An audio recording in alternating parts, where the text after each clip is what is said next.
Particularmente, la charla del día de hoy ya arranca muy bien porque quien está sentado enfrente mío no es de Posadas, viene de otra localidad de la provincia de Misiones. Me contó en detalle que la chacra donde trabaja se encuentra en Garoapé, pero que donde está morando, donde está viviendo es en Puerto Rico. Así que algo de todo eso obviamente vamos a hablar. Pero créanme que la multiplicidad de facetas que tiene la persona que está conmigo en la mesa hoy, que es Kevin Morawicki, bienvenido, nos va a dar mucho que hablar y vamos a tratar de sacarle el máximo provecho posible. ¿Lo pronuncié bien? ¿Morawicki? No sé. Para mí es Morawiecki. Morawicki, bien. Para mi hermano es Morawiecki. Cosas de la inmigración. Bien, muy bien. ¿De dónde viene? Ucrania, Polonia, Ok. una parte alemana. Una mezcla. Si le tenemos que contar a la gente que está mirando el programa, que no te conoce, porque hay mucha gente que ya te conoce que está mirándolo, ¿qué sos? Bueno, te cuento, yo hace un tiempito estaba muy interesado en la idea de uno es lo que hace. Ok.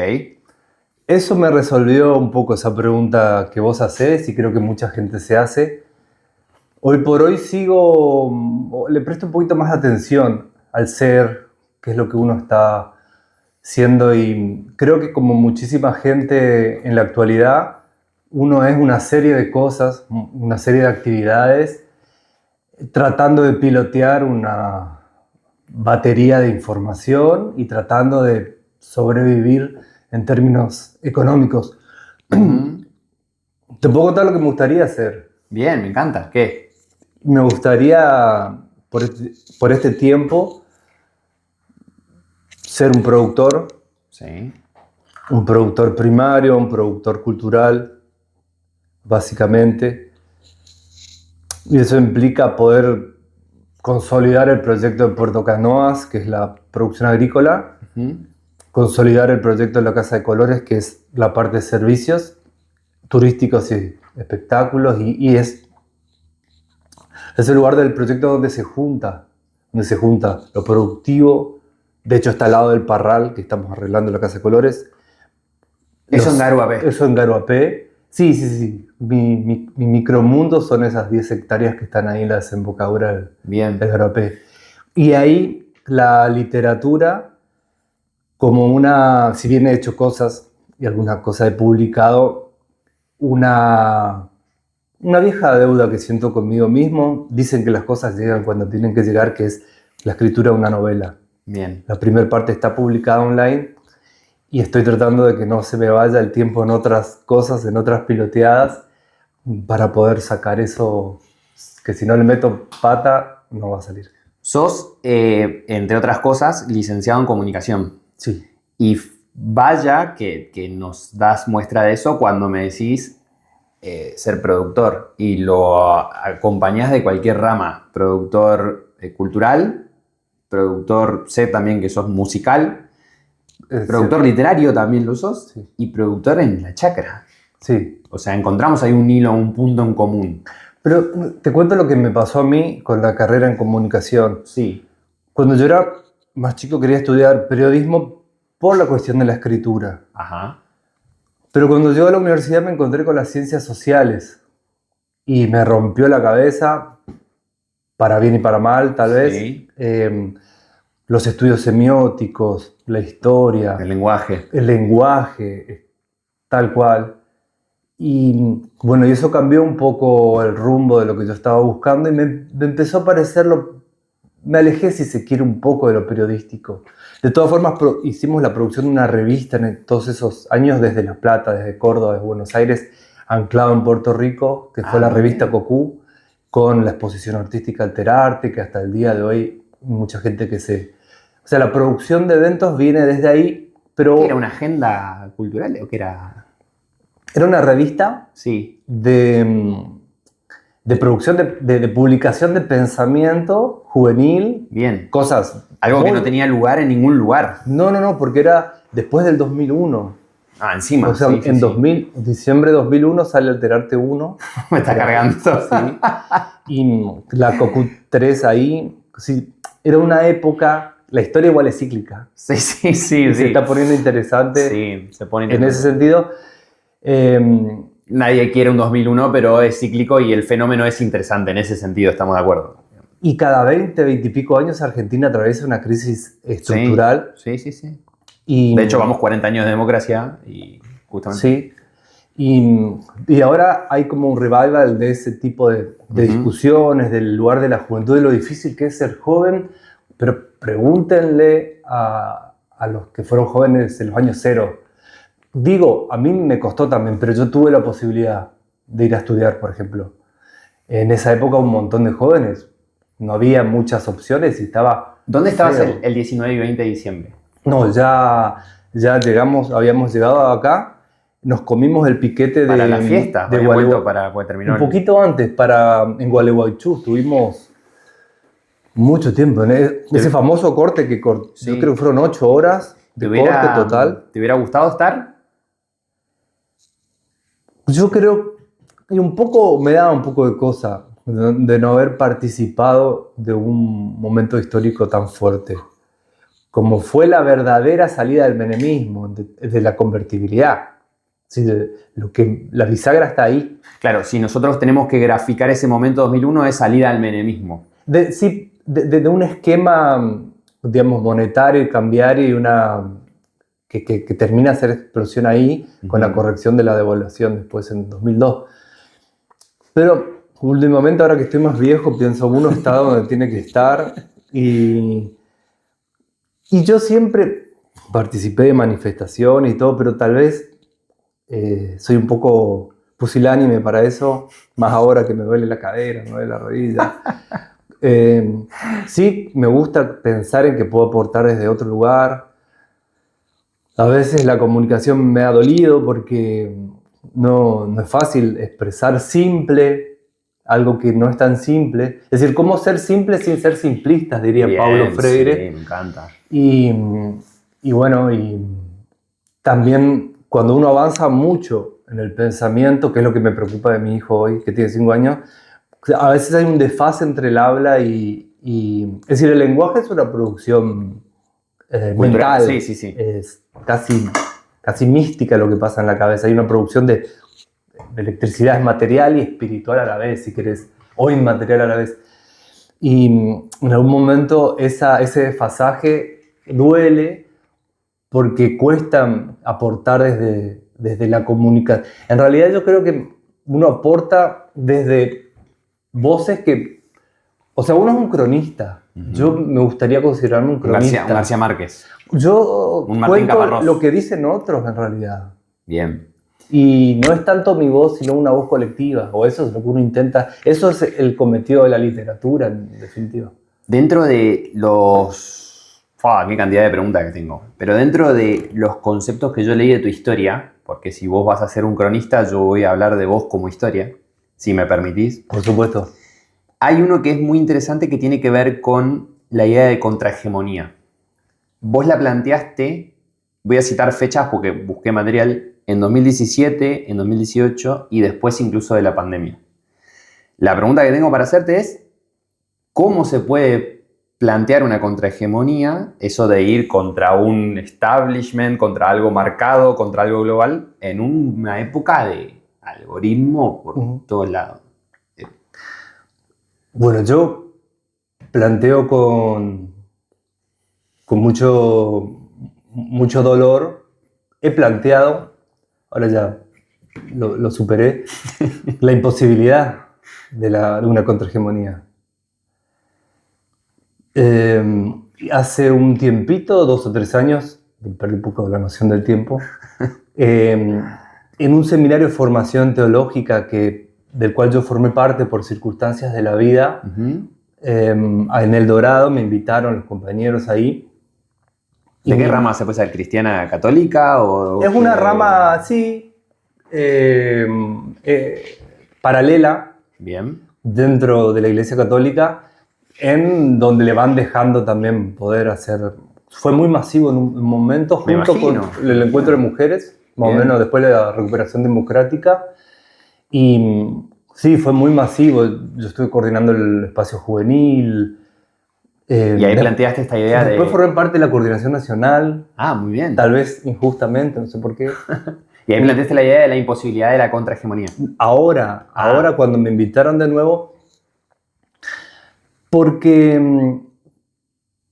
me parece que todo movimiento que aspira a superar la contrahegemonía necesariamente repite aquello que quiere superar. Es como la frase esa que hasta el más revolucionario de todos, cuando asume, se vuelve conservador. Hay un poquitito de eso, ¿no? Y supongamos que la contrahegemonía, lo que pasó con el feminismo, Sí. por ejemplo, Me enfoco en ni una menos, no sé por qué, pero es como el colectivo más grande. Vamos ahí. o el ecologismo. Ok, vamos al ecologismo. Bien. No, cualquiera de los múltiples antagonismos que estructuran lo político en el espacio público. Sí. El ecologismo es muy fuerte porque toca cuestiones económicas. Sí. Además, el feminismo es muy fuerte porque toca aspectos muy metidos de la circulación del poder. Bien. Pero lo que a mí por lo menos me pasó es que vuelve a ser imposible conversar. Conversar a fondo, sí, porque se supone que una contrahegemonía uno no juzga, o sea, te desplazás del lenguaje moral. No es lo que establecer lo que está bien y lo que está mal, porque eso es muy difícil. O sea, eso es muy difícil. La discusión política o pública tiene que ver con otro procedimiento de discusión. Y lo que yo me fui encontrando... Y de cada tiempo diferente, ¿no? También. Sí. Qué sé yo, en 2019 era ilegal abortar en Argentina y eso cambió en 2020. O sea, y es una cuestión simplemente de tiempo. La moral será la misma, pero en una cuestión legislativa cambió. Sí. A ver, es imposible despejar, si vos querés, lo moral pero bueno, podemos pensarlo más ética y políticamente, en el sentido de que si hay una cosa es lo que uno piensa en su foro interno, lo que uno hace y paga las consecuencias por lo que uno hace. Bien. Y otra cosa es lo común. En lo común estamos todos juntos, todos tenemos que ceder algo y tenemos que encontrar alguna solución. En ese camino, y lo digo con un poco de culpa, porque tal vez yo no logré poder hacerme explicar, no tuve la paciencia, no tuve la capacidad de seducción por ahí para, en este caso, con un Es que compañero. no podemos ser simples sin ser simplistas. Esto que decíamos. Por eso lo vivo también como una limitación. Ahora, fui siendo muy consciente de cómo esa contrahegemonía se mordía la cola a sí misma. Entonces uno dice, pará, vamos, no estaremos acá sufriendo y pasándola mal, tratando de construir algo que no nos da el cuero, que no es posible y por lo tanto empezando a respetar más algo de lo que se llama status quo. Porque ¿puedo agarrar dos ejemplos como para bajarlo y ver qué opinás? A ver si yo también voy entendiendo la idea. Por favor, porque por ahí es tan amplio el tema que no puedo precisarlo. Me meto en el mundo ecologista y quiero meter dos ejemplos, uno en Misiones y uno afuera de Misiones, pero que económicamente afecta mucho nuestra realidad, que por ejemplo el sector minero, ¿no? Allá en la zona de Cuyo, donde a través de la cordillera, del otro lado, Chile está trayendo muchos dólares, explotando recursos naturales que de este lado tienen una protección bastante importante. Cuando vos decís no mordernos la cola haciendo la contrahegemonía, ¿qué crees que sucede ahí? Porque no hay ni cuidado del ambiente, ni tampoco hay aprovechamiento de recursos económicos, cuando Argentina lo que más necesita son dólares. Ahí para mí tocas el principal problema que tendríamos que enfocar como agenda, más allá de la discusión moral, o sea, ustedes son los malos, nosotros somos los buenos, más allá de eso pasa. Es la relación entre las provincias y el poder central o Buenos Aires. Yo creo que el momento actual viene a poner como punto crucial la relación de autonomía de las provincias. Por necesidad o porque no les queda otra, la nación está terminando lo que se inició en el proceso 76, 83 y que, como dijo Martínez de Oz, lo terminó a hacer el menemismo, que tiene que ver con entregarle a las provincias, sobre todo el servicio de educación y ¿Seguridad? No, seguridad O salud. y propiedad privada me lo quedo. Más o menos el tema de política exterior y salud y educación para las provincias, pero sin los recursos. Ahí surgen todos los fondos estos, con la Carpa Blanca del 97, todo eso que, bueno, yo soy más grande que vos, pero fue como muy fuerte esa época con la universidad. La universidad manejada por Franja Morada termina también, paradójicamente, con el gobierno de la Rúa. Ahí la universidad fue muy fuerte, por eso digo, los ciclos se repiten. Y lo que decías de la minería es lo que el subsuelo es de las provincias o de la nación.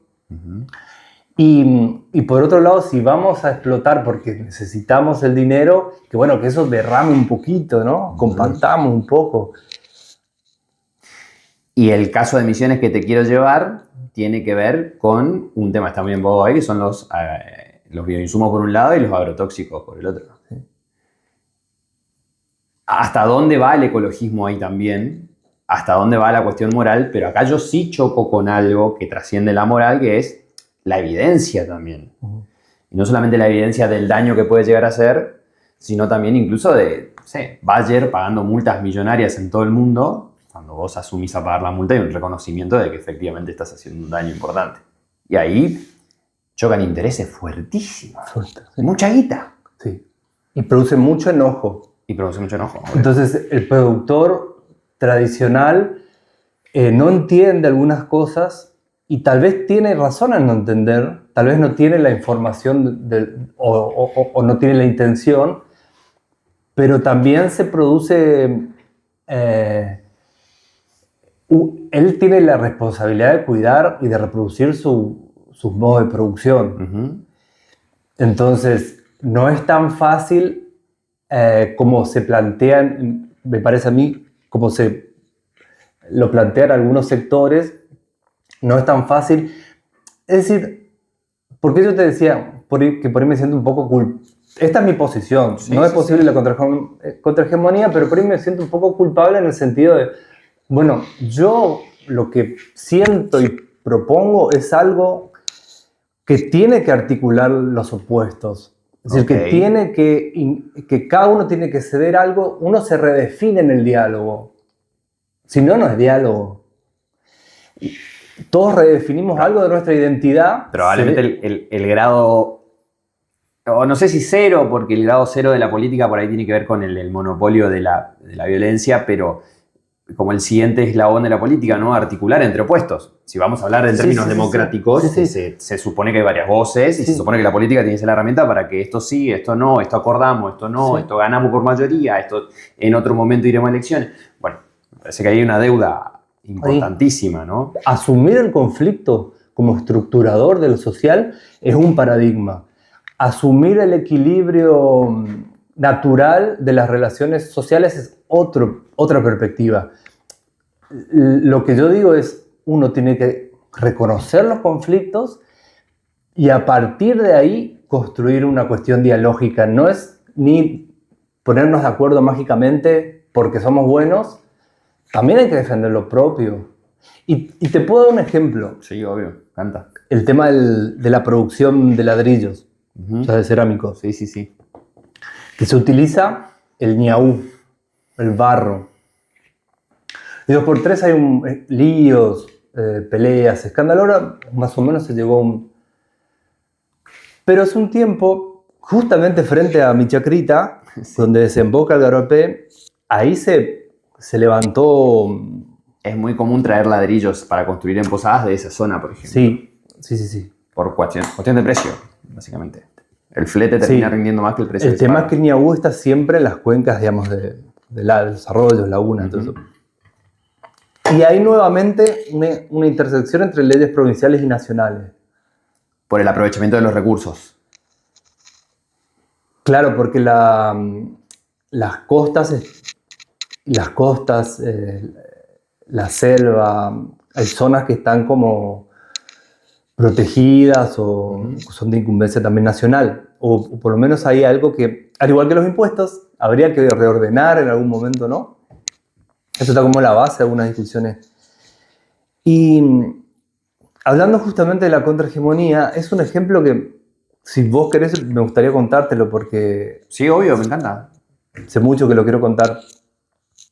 Yo formaba parte en ese momento de una agrupación y junto a otras se arma como un colectivo para denunciar ese extractivismo. Primera edición sale en primera plana. Bien, meten tapa en primera. Claro, se arma escándalo, que Bien. para mí el escándalo solo te sirve si lo buscas. Bien. Si no, no sirve. Ya. Pasaba que, bueno, al sacar cerca del arroyo, después quedaba agua estancada, bueno. Yo la complejidad finita, esa no la sé. Ok. Sería como geográfico. Lo que yo sí sé es que ahí se armó esta idea de escrache entre medio jugadores del ecologismo que después aspiraban a bancas, que me parece perfecto, como en Europa, ¿no? Movimiento Verde, todo tiene que tener una representación. Sí. Me parece perfecto, eso es la democracia. Y en Misiones eso sucede. Pero cuando vos vas con cuando vos juegas fuerte, el otro también puede jugar fuerte. Y cuidado que te puede ganar. Obvio.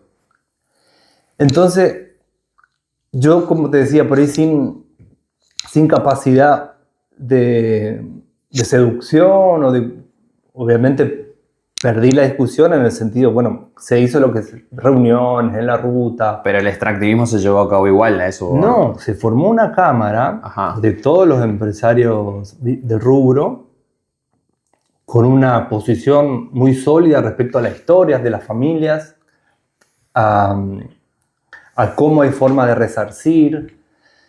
Y de hecho, hablando con amigos que saben mucho, ecologistas, lo hablé mucho, me acuerdo, no sé si va a querer que lo nombre, pero con Rodrigo Martínez Gamba.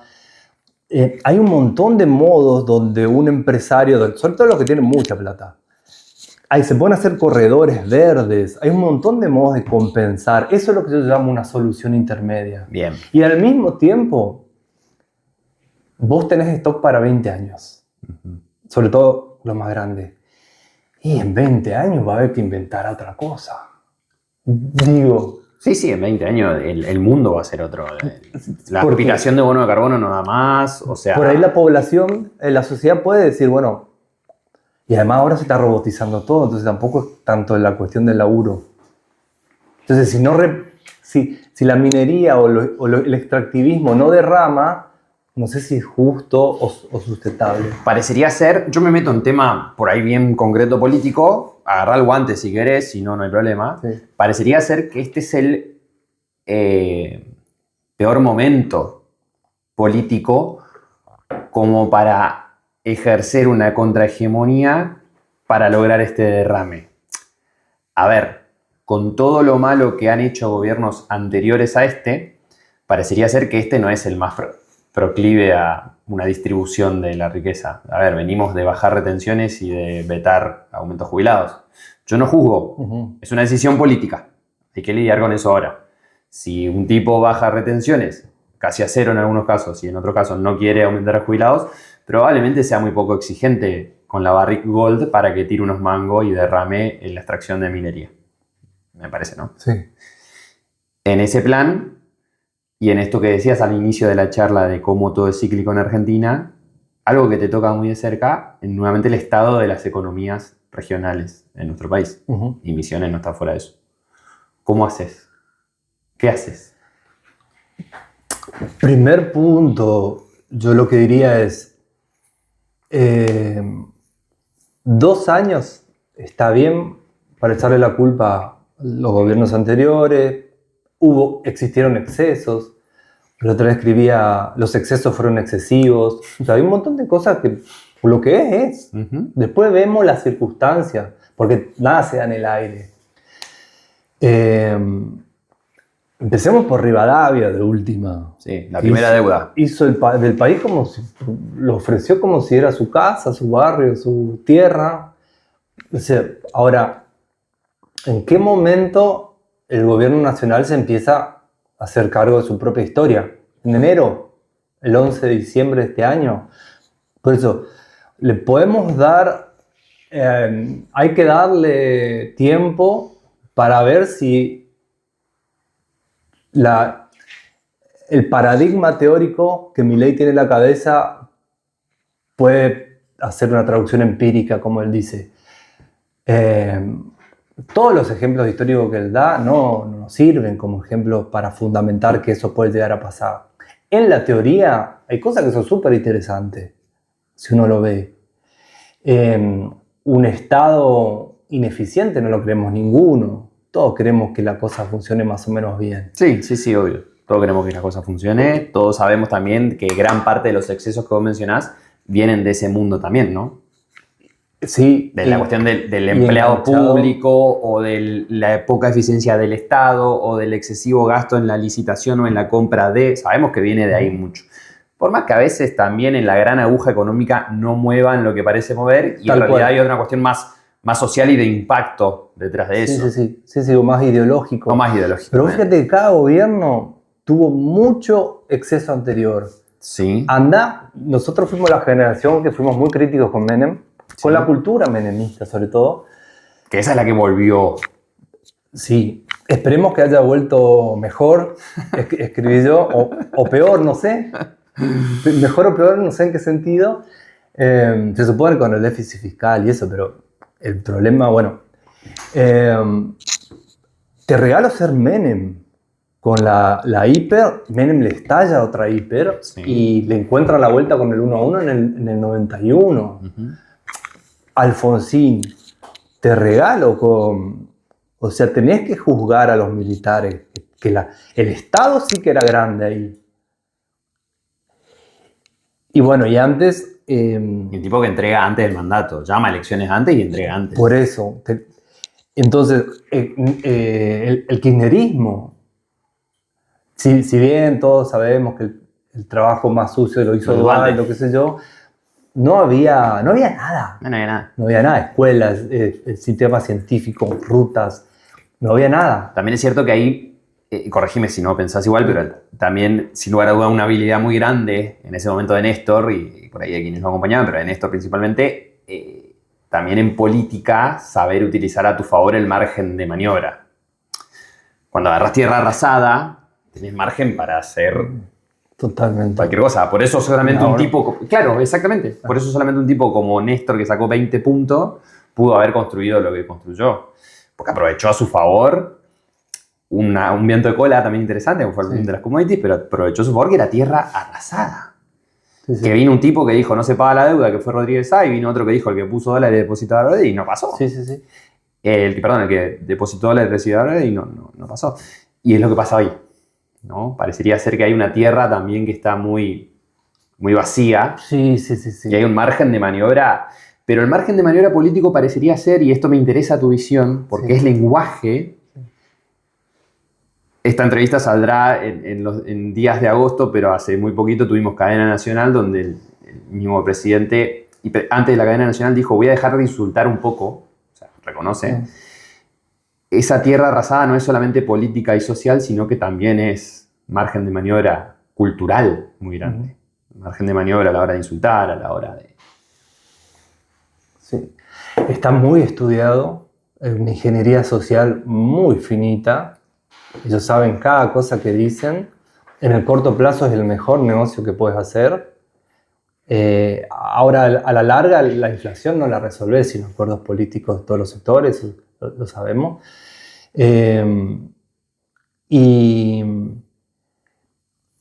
Y sí, me parece que muchos subestimaron la capacidad política de Milei, envuelto en un traje técnico, pero él para mí es un administrador de poder que va a quedar... Y que lo ejerce, no hay duda.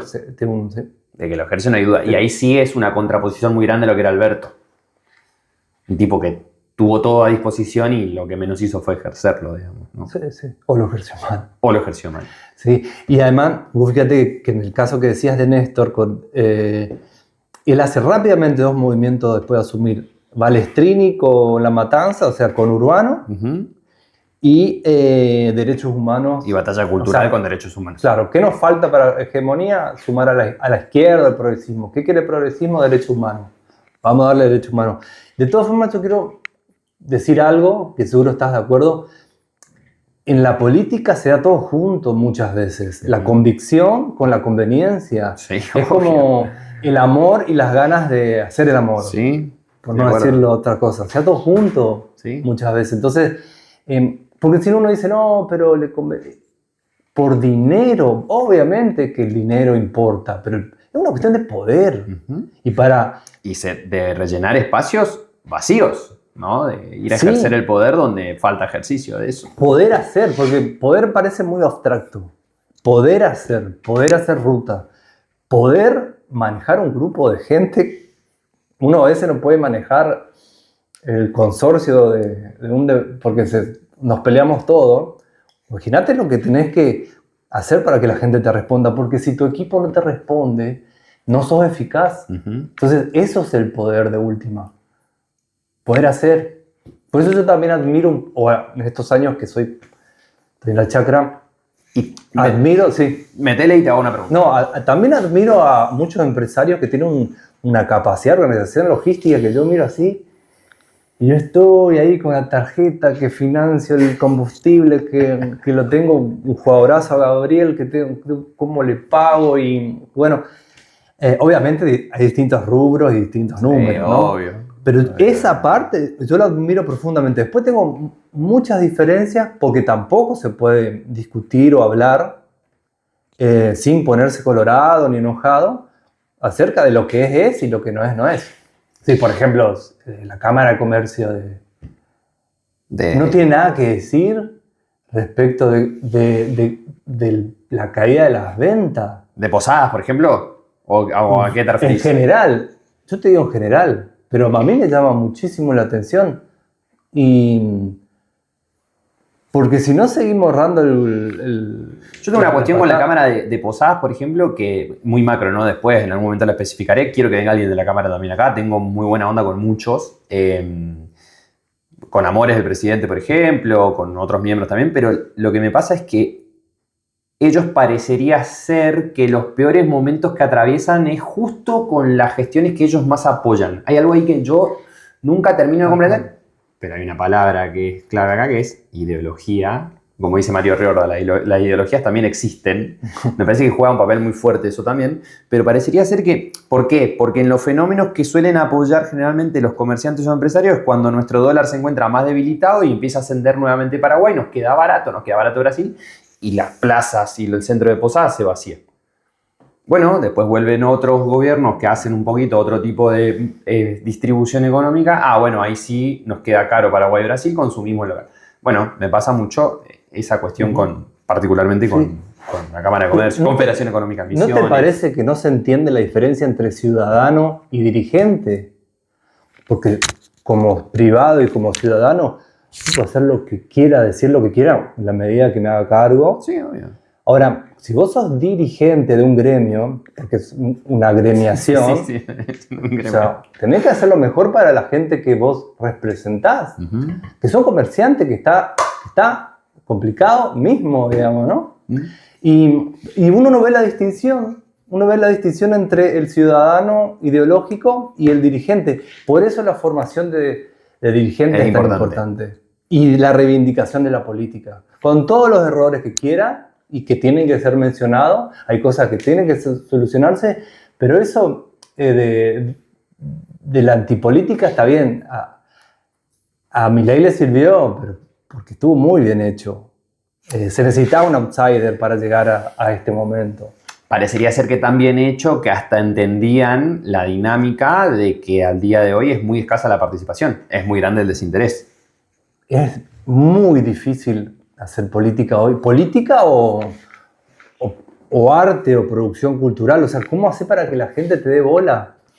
Está todo tan saturado. ¿Cómo hacer para que la gente te quiera? Yo no sé. Y tenés que mostrar la caripela y puede decir cualquier cosa. Yo trabajé la campaña del 8 de junio acá en Posadas. Una cosa es el resultado con el que te encontrás el domingo 8 de junio, como fue las elecciones. Una cosa es eso. Y a partir de ahí vos haces una serie de análisis ya con el número.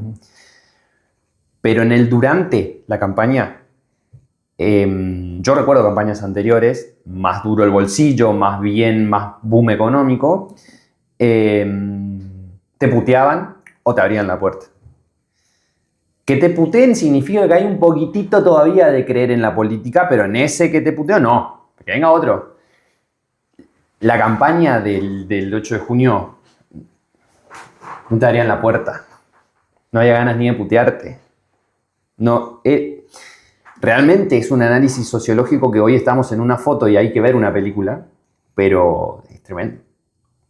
¿Y cuánto puede cambiar de acá a octubre? Y la verdad que muy poco. Sí. Los números de participación en las votaciones son... ¿Qué va a pasar? En Corrientes va el 31 de agosto, Provincia de Buenos Aires va el 7 de septiembre. Bueno, vamos a encontrar de vuelta 2 reconfirmaciones más de la escasa participación que se va a configurar en octubre como un récord histórico de gente. Sí. Yo creo que en Provincia de Buenos Aires va a ser definitorio. Y encima tenemos 2 economistas muy distintos, Kicillof y Milei. Bueno, no, Milei, digo a las cabezas. Claro. Estructuraron la campaña igual que en Ciudad de Buenos Aires, kirchnerismo o muerte con el nunca más. Va a ser muy fuerte. Y al mismo tiempo le cierran el grifo a las provincias. Sí, estamos afuera. Néstor usaba la billetera, no hay ninguna billetera acá con las provincias. Ahora, Milei no sé si está igual o más todavía. Entonces, las provincias están muy atadas de cuello hasta que no haya... Para mí, el único riesgo que tiene... varios riesgos, pero si Buenos Aires extrema la autonomía... Por ejemplo, ponerle que Kicillof se queda estrangulado de por qué no le mandan recursos. Que le corresponden, ¿no? Sí. Pero que es muy probable que le pase eso. Claro, ¿qué pasa si extrema la autonomización? ¿Qué pasa si crea su propia moneda? Es la única provincia que está autorizada. Tiene un banco de la provincia de Buenos Aires. Es un país. Sí, tiene su puerto. Es más grande que decenas de países del mundo. 15 palos de habitantes. Saca su puerto. Tiene soja. Tiene soja, tiene campo, tiene industria, tiene... por eso, y al mismo tiempo Milei tal vez llegue un momento que no pueda, porque el esquema lleva a que si él quiere mantener el déficit fiscal, tiene que...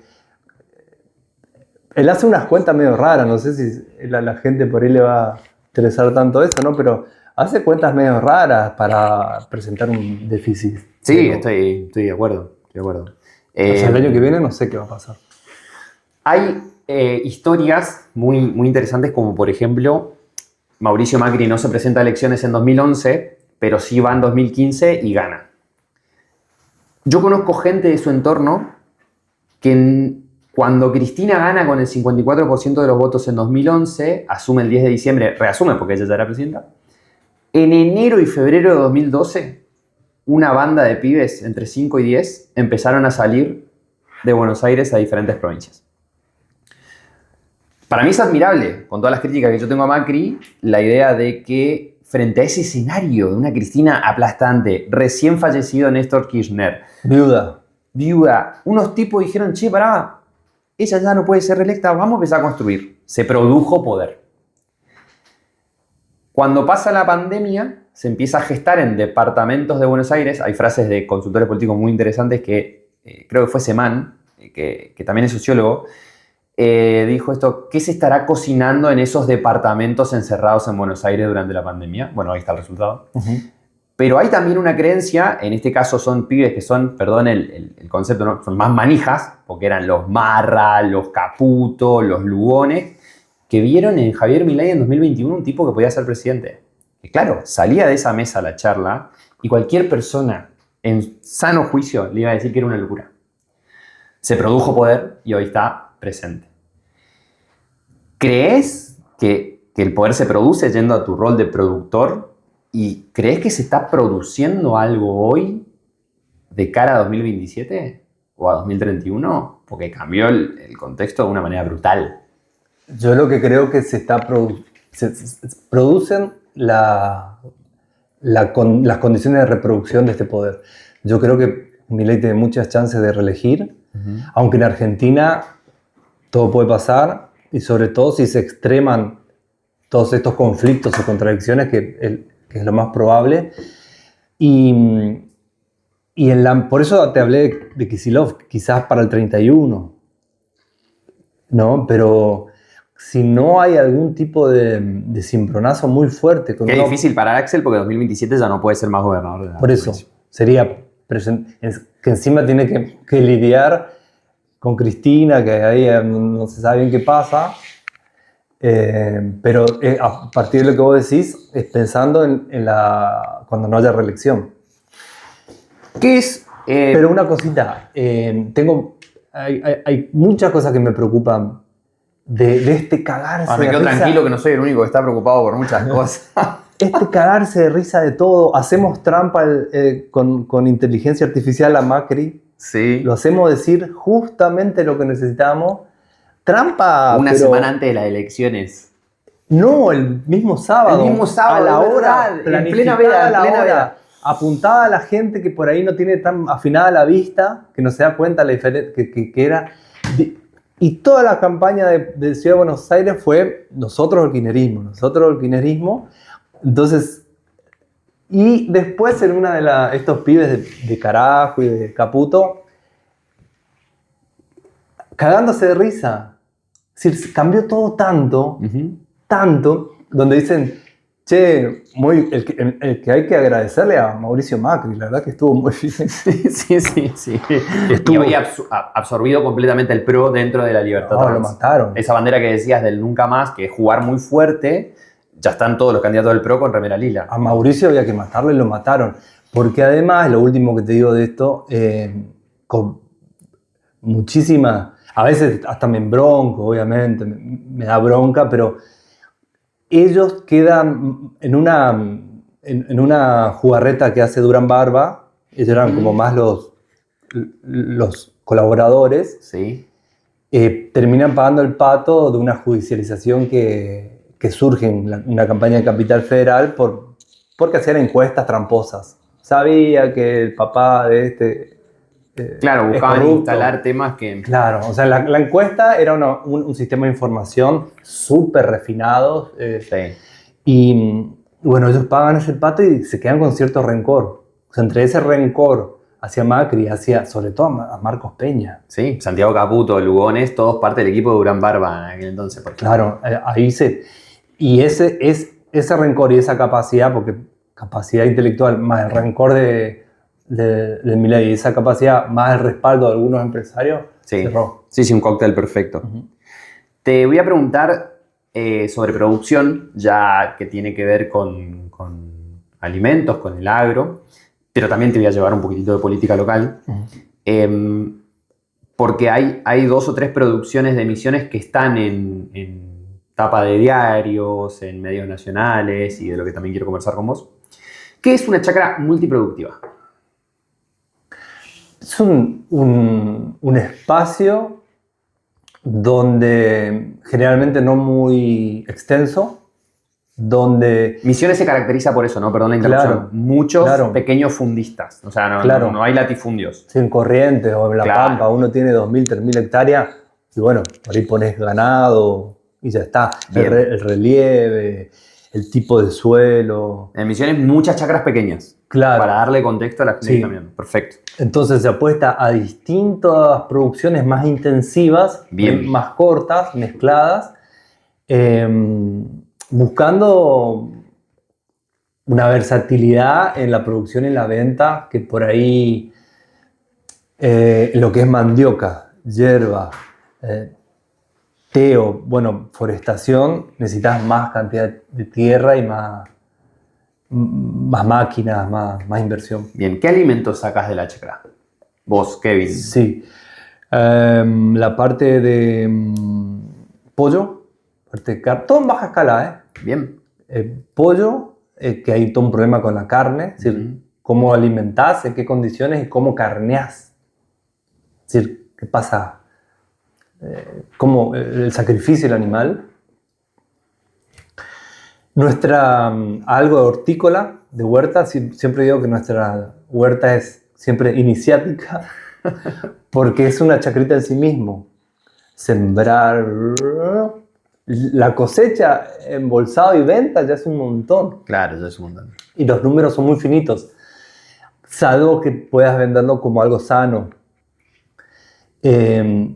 Y así que, bueno, pero digo porque si por ahí llegas a pasar, decís, y ahora estamos haciendo viveros, o sea, reproduciendo plantitas de uva y de ananá para ahí mismo en la huerta. Bien. Para usar el sistema de riego que voló ahora con la tormenta, mi tanque, si alguien tiene un tanque en desuso en su casa, por favor. Pará, de verdad lo anunciamos que si te ¿Vos sirve. sabés que el tanque que se me rompió lo llevé de Posadas, de la vecina, de la hermana de mi compañera, novia, esposa. Bien, bien, No sé bien, cómo bien. se dice. Em, Y bueno, después ananá, uva, cada uno una historia en sí misma, por eso va a ser muy largo. Limón, Tahití. Señor Pat, usted que tiene un bar, un restaurante, por favor no me compre unos limones. Está muy quieto, muy parado. Vamos a dejar de lado la ideología L, que es medio zurdo, parece, no sé, recién lo conozco. Está muy parado. Está muy parado, bueno, así que... ¿Vos no exportás nada? No, olvídate. No. Yo estoy tratando de salir del fondo desde unos años. No. Yo ya agarré una chacra cuando estaba equilibrada. No tenía déficit. ¿Pero de dónde viene? ¿Es familiar el tema de involucrarte en la chacra? ¿Viene Sí, era de mi papá. Pero mi papá ya, en la última etapa de su vida, ya no estaba atravesando una enfermedad. Y bueno, yo empecé a ayudarle a él mientras estaba en La Plata, con dinero y como inversionista. Y aprender de a poco y también para hablar el lenguaje que él hablaba, que era ingeniero forestal. Bien. Y ahí también toca la cuestión del... ¿Cómo se toma que te vayas? literario, el homenaje a los años 80. ¿Cómo se toma que te vayas? Claro, vos tenés mucha influencia en años 80, ¿no? Sí. ¿Cómo se toma tu viejo, ingeniero forestal, que te pinte irte a estudiar comunicación? ¿O no hubo resistencia? No mucho, no le gustó, creo que no le gustó mucho, pero tampoco puso... Claro. Mucho, sí. Mi hermano ya había ido 2 años antes para ingeniero electrónico, entonces tal vez calmó eso. Bien. Y paradójicamente yo termino en la parte agrícola. Mirá. Mi hermano, sí. Mirá, bueno, Sí. bien. Una de las producciones que yo te contaba que terminaron en medios nacionales y demás, claramente tiene que ver con la yerba. Y un fenómeno social muy interesante, ¿no? Porque como al inicio de la charla y varias veces lo reflotamos, esto de los ciclos, cómo se repiten, si uno quiere explicarle a alguien de afuera cómo funcionan los ciclos económicos en una provincia, yo agarraría la yerba. Me iría a la CRIM, me iría al momento que no existía ningún ente regulador, me iría al INIM y me iría nuevamente a este momento.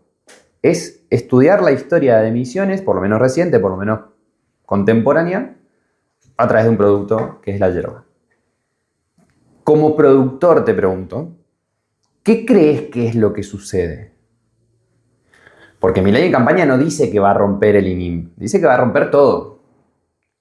¿Qué pensábamos? ¿Que estábamos exentos? ¿Que no era para tocarlo? ¿Que era para tocarlo pero hasta ahí? ¿Que no me iba a afectar a mí?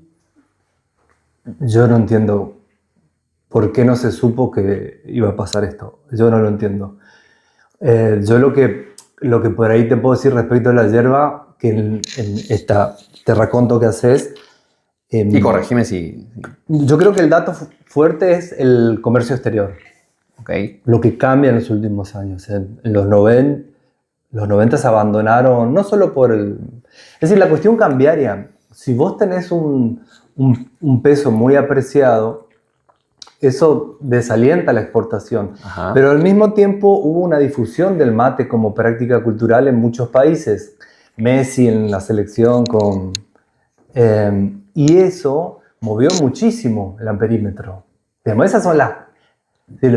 Así como la política verdadera es la política internacional, el comercio que vale es el comercio internacional, el que mueve. Por eso cuando el comercio de limones, por ejemplo... con Estados Unidos. Sí, más o menos fluye, todo se acomoda. Y está como en su momento mi papá sentado, viene uno, che, te compro, Quique, Mi papá sin hacer nada recibía una platita interesante, le hacían todo, sí, porque eso va derramando, repercutiendo en toda la cadena. Cuando se estanca eso, y encima, entre otras cosas, y encima con aranceles, ¿no? En el caso de Estados Unidos, pero cuando el precio del peso es muy alto, para mí ahí se complica un poco. De todas formas, me sigue pareciendo mejor la situación que por ejemplo, de los 90. Bien. Por ahí el que tiene yerba se enoja. Esto habría que resolver de algún modo, el tema del precio. Pero me parece que eso es central. Ahora estamos más cómodos con este dólar más cerca de la banda alta, de los 1400. Sí. Entonces, los libertarios te putean si vos decís que se interviene en el mercado de cambio. Es decir, digo, no era que íbamos... O sea, es una realidad que se interviene, ¿no? Tocó ser un país libertario, tal vez uno de los primeros, o el primero, porque Milei es todo primero, todo lo máximo del mundo. No era que íbamos a liberar el mercado de cambio. No era que nos íbamos a cortar el brazo antes de tocar los precios. Sí. Y el Banco Central te modifica la tasa de interés hace 10 días. A mí, por ejemplo, a mí no me gusta llorar. Por eso no me va muy bien. Me gusta andar llorando, pero te mata. Porque los bancos... bueno, eso la Cámara de Comercio lo admite, por ejemplo. Pero no podemos hacer algo un poquito más fuerte para... Y cuando sale el Estado a financiar, ayudar para financiar el 50-60%, hay un dirigente de la oposición que se burla diciendo que tal vez es un interés muy alto. Él sabe cuánto pagamos los productores para financiarnos en el banco comercial. Herfield, no sé cómo se llama. Diego Herfield. No lo conozco, se ve que muy... Obereño, candidato a diputado provincial electo. Sí, yo sé. Se ve que es inteligente, que tiene buenos asesores. Ahora, la educación financiera es para cierto sector, que seguramente son sus votantes, pero 50%, y por ahí yo me equivoco además, 50% para refinanciar tu tarjeta o para prestar es un golazo. Si después esto va en deflación a cero, bueno, ahora, ¿para qué pasen las elecciones? No, vamos a tener... Pero más allá de lo que pase con la inflación, no podemos hacer algo, o sea, la oposición no puede hacer algo para ayudar a la producción. ¿Hasta cuándo vamos a esperar? Y guarda que hay un punto después del cual cuesta mucho revertir. No vamos a ser extremistas ni nada, pero no podemos tirar esta situación mucho tiempo. Si vos querés unos meses, ganar las elecciones, festejar en octubre, todo lo que vos quieras. ¿Te la puedo picantear un poquito? Nos llevamos muy bien ya 50 minutos. Sí, demasiado. ¿Por qué no vos? ¿Yo qué? Porque decís, no podemos hacer algo, lo pusiste 2 o 3 veces en plural. Yo repaso la lista de, por ejemplo, candidatos a diputados provinciales de la última elección del 8 de junio. Había muchos productores. ¿Por qué no Kevin? Yo no sé si tengo la capacidad para conectar con la gente, para convencerla. Lo que te decía, no pude seducir al grupo ideológico del que yo estaba formando parte cuando hablábamos de la hegemonía y contrahegemonía. Entonces me replanteé mucho mi capacidad o ¿Te invitaron? capacidad. Lo que se llama la labia. La labia. Yo me canso y tal vez sea un ser solitario. A veces estoy un poco triste porque quiero tener más amigos. Pero no sé, capaz es mi destino. ¿Te invitaron? ¿Te ofrecieron? La próxima vez que vamos a Posadas, ¿querés ir a tomar un café conmigo? Pero obvio que sí. ¿Te ofrecieron a hacerlo? ¿A participar? Mira, yo armé una agrupación con otros compañeros en el 19, en el fin del 18. En el 2018, el 30 de noviembre. Dólar a 40. Se fundó, está afilado. La agrupación 30 de noviembre. Y que no era una agrupación electoralista, sino más como un tanque de pensamiento, un lugar para producir aportes teórico-prácticos, no sé cómo llamarle, ¿no? Rápidamente se terminó participando en la campaña electoral de Puerto Rico del 2019, que llevamos a Ernie Fogel como candidato a intendente, él había sido nuestro profesor en los años 80, una historia muy linda. Él estaba retirado de la política. Primero dijo que no, después como éramos todos jóvenes, aceptó. Yo todavía tenía 38 años. Claro. Tuvimos la candidata más joven de un caño. Fue una hermosa campaña, pero después costó mucho que no decayera. Y eso que hicimos una buena elección. Se polarizó mucho en Puerto Rico la elección entre el recambio y los nuevos, entre dos grupos muy fuertes. COT 1. COT y todo el grupo de Diemiger y Neis. Y Federico Neis. Y algunos empresarios. Pesos fuertes, ¿no? Pesos pesados. Sí. Hoy COT sigue como intendente. Sí. No tiene reelección ahora. Como qué pasa. Te encuentro, ¿está en Spotify lo que haces musicalmente? Sí, estamos en Spotify, en YouTube Music. Muy bien.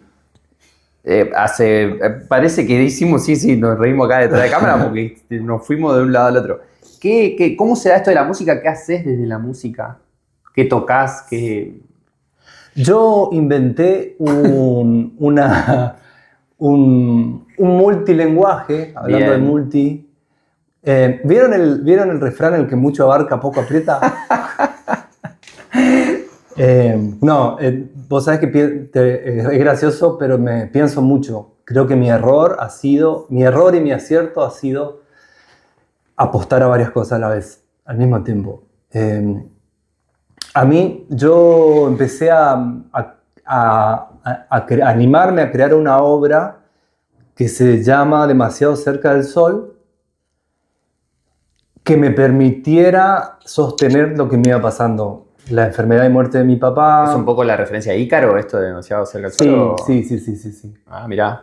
Cómo necesitamos las pasiones, porque si no nos enfriamos y nos morimos de angustia y de depresión, pero si vas demasiado cerca y demasiado rápido, te quemas y caes. Te puedes morir. Si querés hablar del alcohol, si querés hablar del amor, sin amor no trae joda vivir.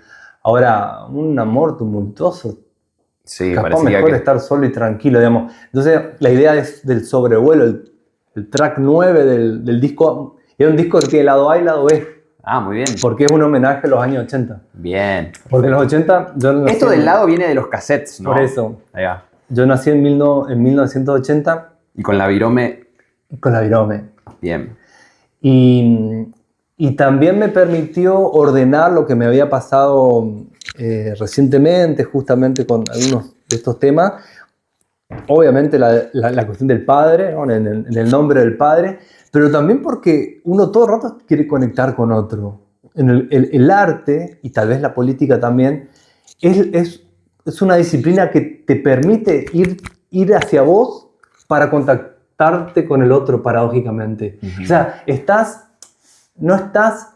conectándote con vos, podés conectar con los demás. Un poco no solo no está mal, o sea, no solo sos egocéntrico, sino que tú tenés que tocar tu ideología en la política o tu cosmovisión en el arte, ser lo más genuino posible para que tu experiencia pueda conmover a otro.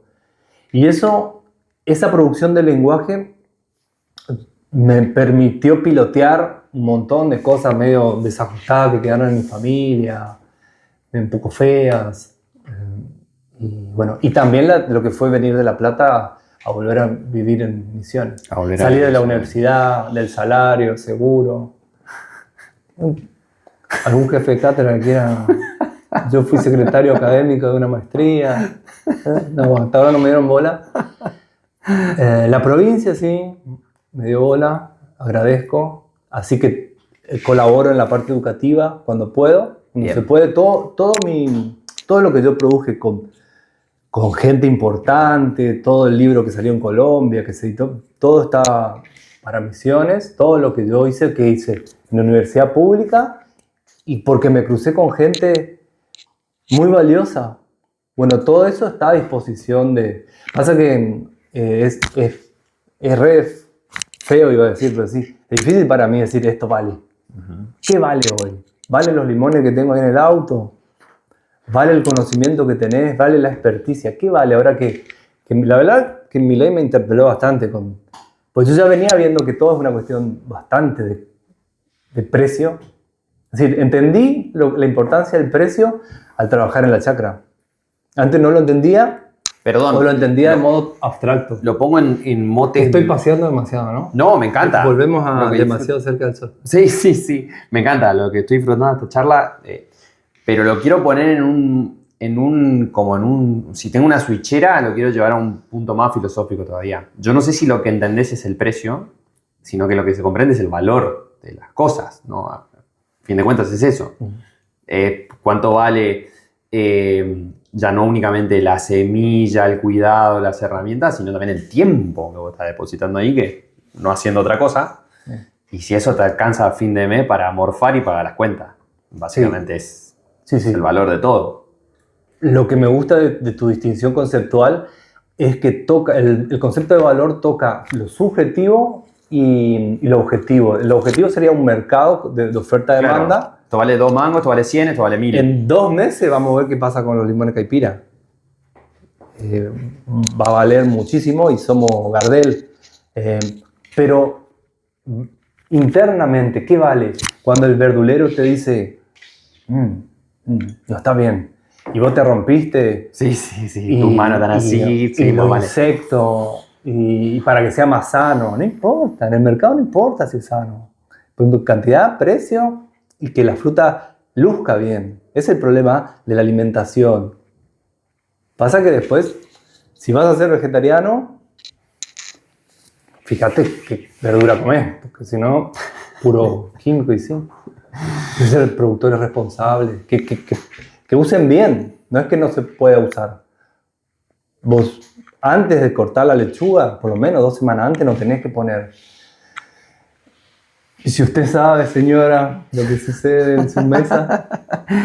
Me habrán quedado muchas cosas. No me gusta tampoco escupir, me parece. No me gusta tampoco escandalizar, asustar. Tal vez una publicidad, uno desesperado por vender, puede llegar a decir, che, comprá sin veneno. En realidad, el productor que usa bien la tecnología es sano.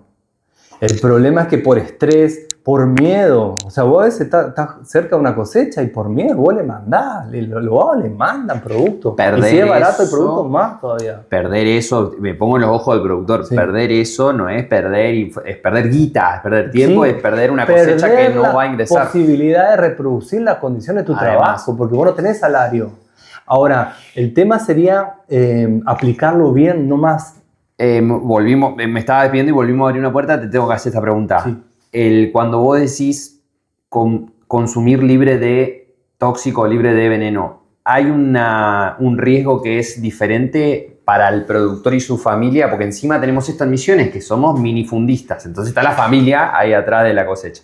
¿Tenemos el mismo riesgo para esa familia que está cerca de donde se utiliza eso, como también el que le llega a la mesa a su ensalada? Y sí, porque el productor grande, él no está con la mochila pulverizando. Por eso dicen que el Roundup no pasa nada. O sea, el que está ahí aplicando es el worker, el trabajador. Y eso sí te picha un poco. Otra cosa, de cómo la administración de lo común hay que de alguna manera encontrar una solución que incorpore a ambas partes. Vos estás en tu chacrita y el de al lado le manda porque hace mandioca, sí, también. Sí, y él tiene la mochila con Roundup. Claro, que en realidad no se usa mucho en mandioca, el Roundup, pero según la especie, la genética, lo que sea, ¿no? Y pero vos estás en tu chacrita sin usar, por ejemplo. Y te viene, hablando mal y pronto, una catinga y te empezás a fumar todo el veneno. Entonces, eso es la libertad. ¿Qué la libertad es que hacer algo y que no me importe nada? Obviamente, yo no dije nada, me la banco. otro ejemplo, volviendo a la parte de la olería, de las olerías. Sí. Vas, le pagás a un tipo, haces todos los papeles, sacás todo el barro y el de la chacra de al lado se queda sin agua potable del pozo porque tocaste las napas. Entonces, ¿cómo hacemos para que no sea esto una guerra entre todos? Y ahí, no sé si porque también me estoy poniendo viejo, me gusta un poco bajar el litigio, la guerra frontal entre hermanos, o sea, ahí entre vecinos. Vecinos que además se dedican a lo mismo. Sí, por supuesto que a veces hay errores, ¿no? Porque si el que usa químicos es un pecador, y no está bueno. Pecadores, con mala intención te hago daño, eso es un pecado. Ahora, que haya que corregir o ir viendo, porque los sistemas de producción tienen que ver, a ver, si vos tumbás un monte y producís, no necesitas fertilizante nada, porque la tierra tiene una potencia, pero cuando las tierras ya están degradadas, entonces por eso va cada vez más producto, rinde menos los costos. Es decir, es sumamente complejo el sistema, pero a mí me gustaría bajar un poco un cambio y generar respeto. Y se ve que es más aburrido que hablar de respeto en las redes. Por eso nadie escucha mis discos. Hace un tiempo entro a ver cuántos... No le doy mucha importancia, ¿no? Y sí, ¿sabes cuántos seguidores tenía? Ahora creo que aumentó. En Spotify. Adivina. ¿Cuántos seguidores puede tener Kevin Moravicki en Spotify? ¿1000? No vas a adivinar. No, ni loco voy a adivinar. 0. Yes, sir. Bueno, tampoco es ahora una creo red que había social, 5. pero Vos te reís, 10 personas, 10 comensales en la casa de colores, le cocino, le carneo, pero es le mucho, puesto. espectacular. Sí. Pero por eso no es una red social que se caracterice por seguir. Yo no sigo a nadie en Spotify. Me di cuenta, aprendí pero escucho, eso. pero consumo. Mucha gente, no tengo. Claro. No, el disco, encima tuve la buena, mala idea, el disco sale como disco. Sí. Vos te reproduce los 9 temas y ahora que salió el lado B, los 9. Yo quiero hacer los videoclips, que es Bien. lo que... Pero todavía no pude, no me dio... Necesitamos un sponsor. Sponsor o alguien con ganas, viste que hay cosas que te salen caro y hay cosas que no son, te lo puedo hacer de onda, Bueno, pero no puedes administrar los tiempos. la próxima charla va a ser en Puerto Rico, sin cámaras. Y bueno, llevaré lo que me digas y espero que cocines, porque veo que vendés que cocinas bien. Sí, estoy aprendiendo. Bien. Lo que disfruté esta charla, nada, espectacular, fue un gusto conocerte. Kevin es parte de cuando socialicé que íbamos a volver en la segunda temporada por Instagram, lo que yo hice fue preguntarle a los seguidores que es la primera vez en mi vida que me comporté como influencer sin ser influencer. Pregunté a quiénes y bueno, 2 personas diferentes, 2 es un montón también, me dijeron Kevin Moravicki. Te busqué inmediatamente y dije, bueno, si es un perfilazo, y luego de esta charla lo terminé de confirmar. Así que bueno, gracias por tu tiempo y gracias por haber venido a Posadas. Gracias a Alex, que fue que fue uno de los, de los que recomendó. Dale. Yo te agradezco un montón. La verdad que me puso contento venir, porque uno no tiene por ahí donde poder comunicar. Puerto Rico, imposible. Nadie me abola. Ellos sabrán lo que hacen, seguro. Y nada, y pagar todo el rato publicidad de tráfico en internet o pagar notas no da. No, obvio. Pero lo que se pierden, quien sea que no te bola, lo que se pierden. Sí, porque bueno, es muy interesante. y la única realidad es la realidad, ¿no? Esto. Te agradezco un montón. También me gustó haberte conocido y sin la cámara vamos a discutir. Bien, claro, por favor. Gracias, Kevin.